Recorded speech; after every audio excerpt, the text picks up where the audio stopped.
One of the things that I think is so important as a leader to know, to embrace, to figure out is our identity, who we are at the very core of us. I think so much in leadership, many people put their identity, the things that define them, in the external. For instance, a great job defines them. Popularity defines them. How many likes they get on an Instagram post defines them. If they're a best-selling author, all these different things on the external define them. And that's what they put their worth in. But what happens when those things fail?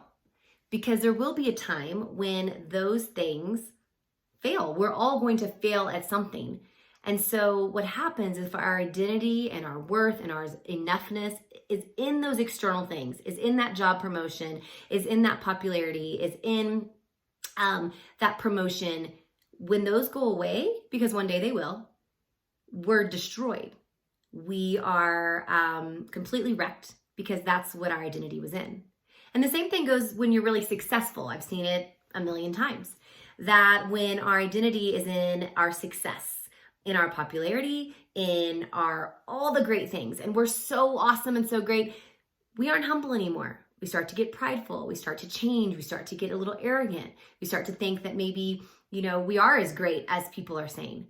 But if we really are living in our identity, in our core of who we are, and we're confident in who we are uniquely gifted to be, and we're confident in our quirks and the strengths and our weaknesses, then when those external circumstances happen, whether it is something in our control or out of our control, and I want you to think about right now, we are in something that is completely out of our control. COVID-19, the coronavirus, many of us are in self-quarantine right now. Businesses have been lost. People we know that were very successful have lost their entire business on something that they had no idea was coming. And if their identity and their worth is tied up in their business, and that's gone, then what do they have left? And so I am so passionate about this, because this is something that I really dealt with. And I didn't really probably figure it out until I was about 35. And I thought that I knew. I thought I knew who I was, what I was good at, what I was passionate about, what brought me life. And those were the things that I tied my identity to, my faith, all those different things. But when push came to shove, what I realized is that my identity, my worth, was in what others thought about me, in the accolades and the high fives. I did a lot of maybe great things in the eyes of the world, but I didn't do it just because I was a good person. I realized that I did it because I loved having others say that was a great thing to do. And so I really had to dig deep and realize, if no one said anything good about me, ever, would I still be who I was? Would my worth, would my enoughness be in who I was? Kristi Hayes. And so I started digging with that, and there were some different things that I had done. I suggest you even write a list out of what attributes come to mind when you think of yourself. What do you love to do? What lights you up? Like, what are you passionate about? What is something that you do that you're like, I was meant to do this? And it might be something you figure out as you go. As you get older, you kind of gain experience and knowledge, and you kind of mold into these other things. But usually at the core, there are things that we know that we were just born to do, that we love to do. And we'll start figuring out that as we go and the older that we get. So I want you to write down on a piece of paper, what do you love?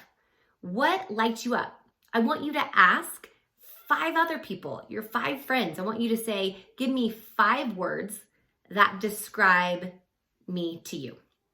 And I want them to write that down for you and see if those start to match, and start to think, are those things, can I get my enoughness in just who I am and not what I do? Because the do part is just icing on the cake. That's just something incredible that we get to do. We get to share our gifts with the world, which is one of the greatest things in the whole world that we get to do. But our identity has to come in our core, so that when things that are out of our control, like what's happening right now, when that comes in and hits us and blows us down, we might fall for a bit, but we'll get back up because our identity isn't in that. We aren't defined in that business or that passion project or, that job title. That doesn't define us. But what does define us is the attributes of who we are. And so I would love for us to just explore a little bit about that. Who we are versus what you do. And maybe even think in a reflection time to say, am I defined in what I do versus who I am? And whether I'm wildly successful or a failure at some of those things, will those things define me? Because you're gonna have success in your life and you're gonna have some big misses and some big failures. And if your identity is not in those external things, but in who you are, you will get back up every single time.